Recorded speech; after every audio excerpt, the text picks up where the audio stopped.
to the brave defense and security forces, to the volunteers for the defense of the homeland, I am going to express my gratitude in anger and pay tribute to them here. Because thanks to them, Ibrahim Traoré's courageous stance in Geneva marked a pivotal moment not only for Burkina Faso, but for the entire African continent and the evolving landscape of international diplomacy. When confronted with a demeaning request from the U.S. administration, one that had the potential to drastically shift U.S.-Africa relations, Traoré chose principle over submission. The proposed demand, steeped in a long-standing neo-colonial mindset, called for a review of bilateral ties, subtly undermining Africa's position in global affairs. But Ibrahim didn't yield. Instead, he firmly upheld his nation's dignity and independence. His refusal was not a mere diplomatic move. It was a bold statement against centuries of subtle oppression. While many African leaders have historically given in to external pressures in exchange for diplomatic favors or financial incentives, Traoré took a stand that would leave a lasting legacy. His decision to reject a ceremonial salute requested by the U.S. president was more than symbolic. It was a powerful message that sovereignty and pride are non-negotiable. This act of resistance sparked a wave of solidarity across Africa and resonated globally. From the streets of Ouagadougou to international digital platforms, Traoré's voice became a beacon for equality, dignity, and rightful representation on the world stage. The African Union responded swiftly, calling an emergency summit in Addis Ababa to address the fallout of the U.S. demand. Leaders from across the continent united, not just in protest, but with a shared vision of a fairer, more balanced global order.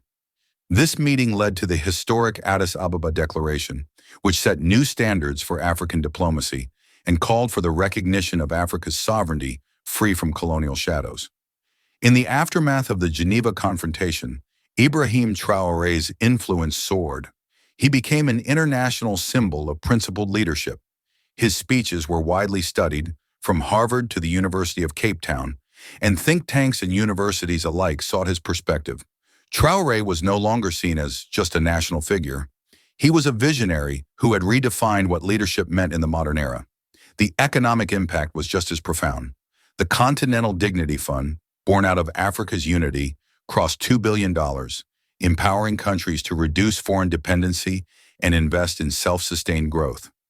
Countries like China and Russia increased their investments, recognizing Africa's new self-assured posture.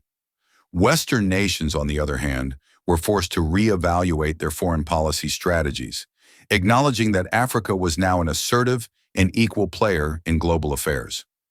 A major milestone came with the founding of the Ibrahim Traoré Institute for Sovereign Leadership in Ouagadougou. This institution aimed to prepare the next generation of African diplomats, students inspired by their president's integrity and prepared to confront global systems that had long marginalized their nations. As the anniversary of that defining Geneva moment neared, Traoré stood overlooking the now bustling city of Ouagadougou. Once subdued by the weight of historical domination, the city was now alive with innovation, pride, and confidence. The youth walked taller, fueled by the example of a leader who refused to kneel. This was more than a diplomatic dispute. It was a cultural awakening, a political earthquake, and a call for justice that had long been overdue. Ibrahim's stance ignited thoughtful debates in foreign policy circles, newsrooms, and university campuses. Analysts highlighted how his words challenged the existing balance of power and questioned the legitimacy of outdated diplomatic customs that often placed African nations in subordinate roles. The youth, both within Burkina Faso and across the continent, embraced his courage. Citizens, scholars, and leaders alike recognized that something fundamental had shifted. No longer would African voices be treated as background noise in major international forums. No longer would respect be conditional upon obedience. The dignity that Traoré upheld had a ripple effect. It revived national identities, rekindled pride in ancestral legacies, and served as an anchor in the face of global political storms. And while critics attempted to downplay the incident, claiming it was blown out of proportion, the lasting momentum it generated proved otherwise. Media outlets ran continuous coverage, interviews and commentaries poured in, and public figures across continents weighed in on the implications.